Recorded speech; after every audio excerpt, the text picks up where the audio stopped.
अस्सलाम वालेकुम, welcome back to your favourite channel English सीखें। आज हम कुछ ऐसे जुमले सीखेंगे जो आप अक्सर डेली लाइफ में सुनते हैं।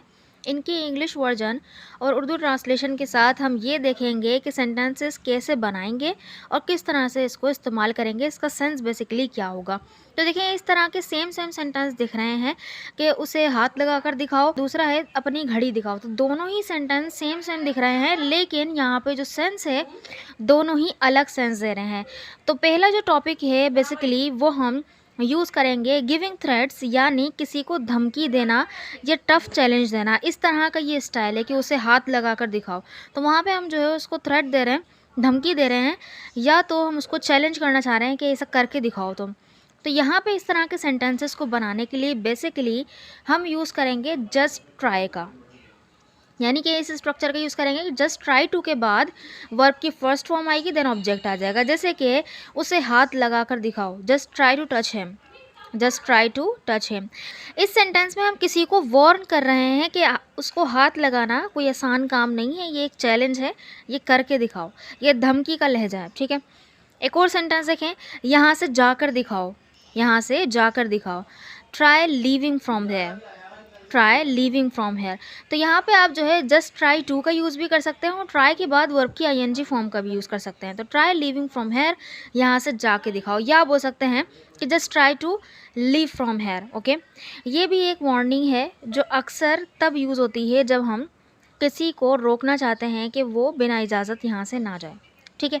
एक और सेंटेंस है, देर से आकर दिखाओ, देर से आकर दिखाओ। तो यहाँ पे हम बोलेंगे जस्ट ट्राई कमिंग लेट, या बोल सकते हैं just try to come late, ठीक है। इस सेंटेंस में भी बेसिकली हम कह रहे हैं कि अगर लेट आए तो कॉन्सिक्वेंसेस तुम्हें भुगतने पड़ सकते हैं। तो ये भी क्या है, एक तरह की वार्निंग है, ओके। एक सेंटेंस आपके लिए, मुझे नुकसान पहुंचा कर दिखाओ, मुझे नुकसान पहुंचा कर दिखाओ। तो किसी को नुकसान पहुंचाना मीन्स कॉज समवन हार्म, ठीक है। सो कॉज समवन हार्म होता है। इस सेंटेंस को बनाकर ज़रूर कमेंट बॉक्स में लिखिएगा। हम जो सेकंड सेंस है जिसके अंदर हम बेसिकली किसी को कह रहे हैं कि कुछ वो दिखाए, यहाँ पे जो है हम यूज़ करेंगे शो का, यानी वर्ब शो का यूज़ करेंगे, जिसका मतलब होता है दिखाना, यानी कि सामने वाला कुछ दिखाए।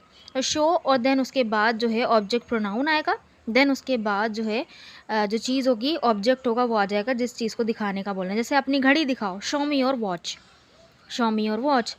यहाँ पर आप कैजुअली किसी से उसकी घड़ी दिखाने को कह रहे हैं, सिंपल, ठीक है। इसी तरह से अपनी नई कार दिखाओ, show me your new car. जब आप किसी के पास नई चीज़ देखते हैं तो उनको कहते हैं कि भाई अपनी नई कार दिखाएं हमें। तो यहाँ पे सिंपल है कि show me your new car. इसी तरह से उससे कहो कि वो अपनी घड़ी दिखाए, तो tell him to show his watch, ठीक है। सो बेसिकली यहाँ पे बताना है कि यहाँ पर जो है शो का यूज़ होगा, और जबकि वो जो दूसरे वाले जो पहले वाले सेंटेंसेस हैं वहाँ पे हम ट्राई का यूज़ करेंगे कि इस तरह की कोशिश भी मत करना, इस तरह की कोशिश करके दिखाओ, इस तरह का सेंस है, ठीक है। सो बेसिकली ये इनडायरेक्ट रिक्वेस्ट है, किसी और से कह रहे हैं कि वो अपने फ्रेंड से कहे कि वो दिखाए, ठीक है। सो आई होप कि आपको ये टॉपिक समझ में आया होगा। So this sentence is for you to translate. अपने वॉलेट में क्या है दिखाओ, अपने वॉलेट में क्या है दिखाओ। इस सेंटेंस को बनाकर कमेंट बॉक्स में लिखिए। तो उम्मीद है कि आपको ये सेंटेंसेस समझ में आए होंगे। ये कॉन्वर्जेसन में बड़े ही कॉमन है और इंग्लिश में इनको इस्तेमाल करके आप अपनी कॉन्वर्जेसन को और इंटरेस्टिंग और इम्पैक्टफुल बना सकते हैं। अगर ये वीडियो हेल्पफुल लगी तो लाइक ज़रूर करिएगा और चैनल को सब्सक्राइब करना ना भूलिएगा, ताकि आने वाली जो वीडियोज़ हैं उनके नोटिफिकेशंस भी आपको बर वक्त मिलते रहें। अपना ओपिनियन कमेंट बॉक्स में ज़रूर लिखिएगा किस तरह की वीडियो लगी। Thank you so much.